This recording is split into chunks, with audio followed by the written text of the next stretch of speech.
An Asheville man is beaten and choked to death. And now Christopher Ortega's family says authorities aren't doing enough to find his killer. News 13's Ashley Searles is with us live. Ashley, police are waiting on the DNA results.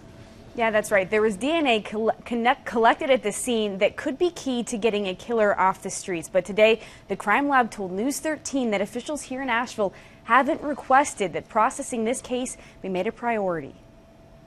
Christopher Ortega was brutally murdered. The 35-year-old had bruises all over his body. Officials say he'd been strangled when he was found in his North Asheville apartment last fall. And it's in cases like Ortega's, where a killer is still on the loose, that local authorities will send DNA evidence to the state crime lab, asking it be expedited. Rush it so that something can be done by the police.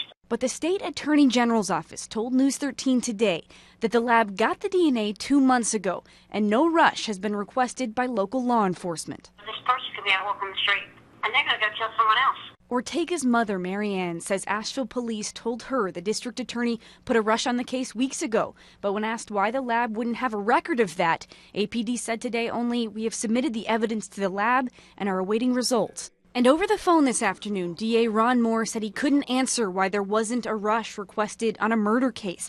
He said maybe somehow his office didn't send it, that he was out of town and would look into it when he got back. You don't know what happened, you don't know why it happened, you don't know who did it, anything. There were 13 homicides reported in Buncombe County last year, and Ortega's mother now worries officials aren't taking this one seriously. Nothing will ever make it easier. Here's my firstborn, so none of this will make it easier, but to know that he didn't die in vain and that no one else is killed by the same person will make a big difference. Now, there is also a widely documented backup at the state crime lab in Raleigh. Ortega's mother says state officials have told her the DNA may not be returned until sometime this winter. At this point, it's unclear if a rush put on Ortega's case would speed that up.